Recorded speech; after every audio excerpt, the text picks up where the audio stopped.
When I left the football field in April, I was looking forward to this day right here. Jim, I got $5. This is a run to the left. I got to pay now. It's Henry. And these refs are going to get together right here and be like, hey, he just bumped me. Did you see that?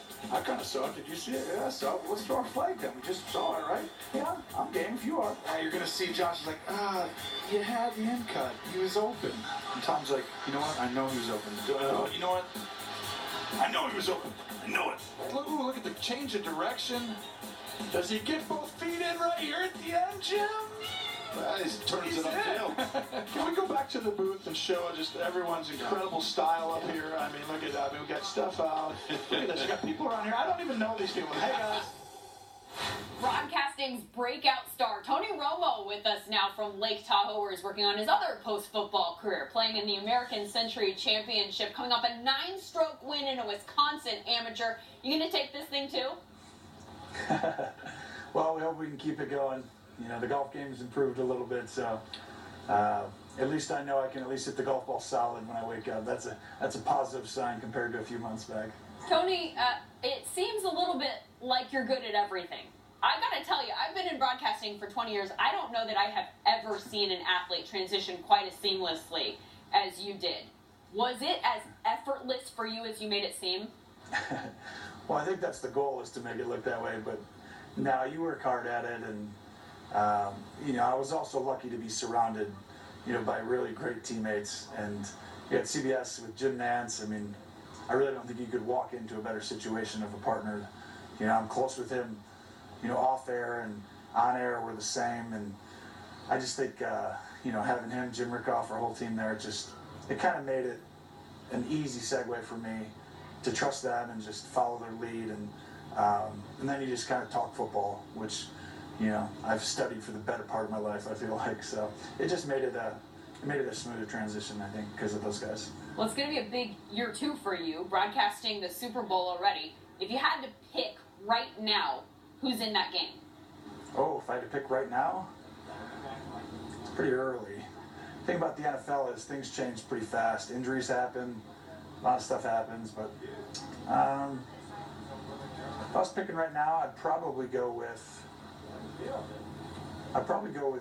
Green Bay versus Jacksonville. I think that would be just a tentative, rough guess here in the summer months. You think the Packers have put enough around Aaron Rodgers to go all the way this year? Yeah, I think they're going to be much improved. I think you'll see a couple things that I think are key. And, you know, the Jimmy Graham addition is going to be very big. A lot of the field goals are going to turn into touchdowns because of that and having him as a weapon. And then I think their secondary, which I think has been a weakness for a few years and cost them some games, I think that's going to improve this year.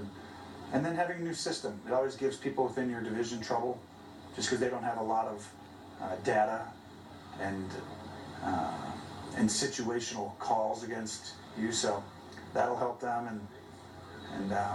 And then as far as Jacksonville, I just think they're strong everywhere as a football team, and you know, you can never count out New England as long as Tom Brady and Bill Belichick are breathing.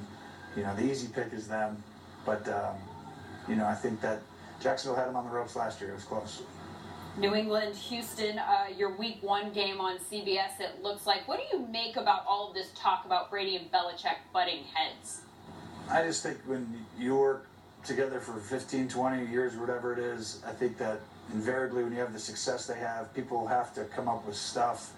I also think that I've been upset with my coaches before, and then you come back and you're fine, and then you get upset with them, and then you come back and you're fine. It's just, you know, it's part of just sports, and when you're winning at that level, I think that there's a lot of reasons that you do. Tom Brady being there is a big, big reason, obviously. Bill Belichick being there, you know, it's a big, big reason, and I don't really think that there's a whole lot to it. I think they probably squabble just like any married couple for 20 years, and then they also love each other. So that's my take there. Could you see Brady playing anywhere else if it ever came down to it?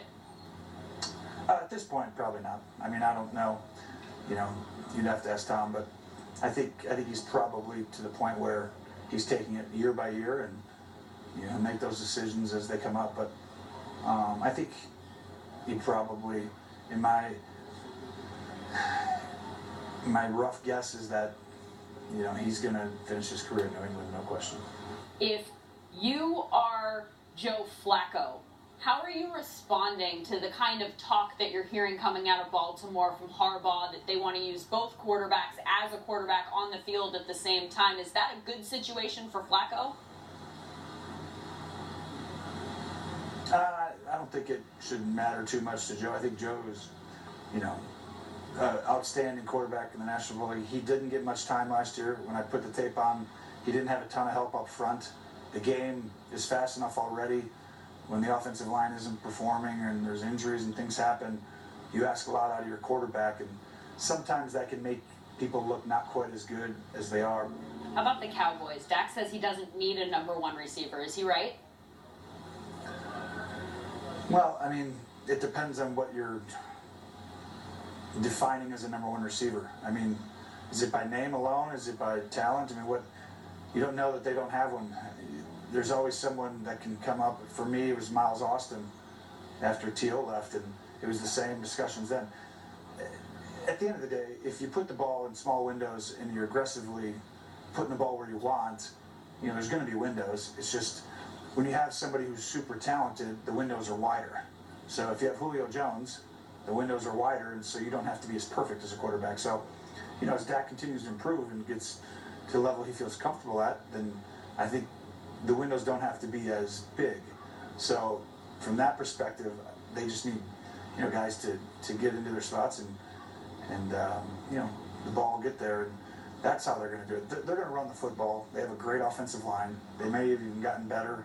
They drafted a young kid I know they like. So expect that formula to shorten the game and keep the game and the defensive play calls pretty simple as long as they're running the football, at a high level, which you'd have to expect them to do. I want to go back to your Super Bowl pick for my last question. The Packers, Aaron Rodgers coming off his second collarbone injury. Does that change anything for him moving forward, or should it? Does he have to adjust the way he plays at all, or should he specifically not do that? Nah, you're not going to adjust the way you play. I think, bones, can be great things that happen, and they just break sometimes. But, when you go through surgery, when you do different things, sometimes it can strengthen the area. I don't have the exact detail on his,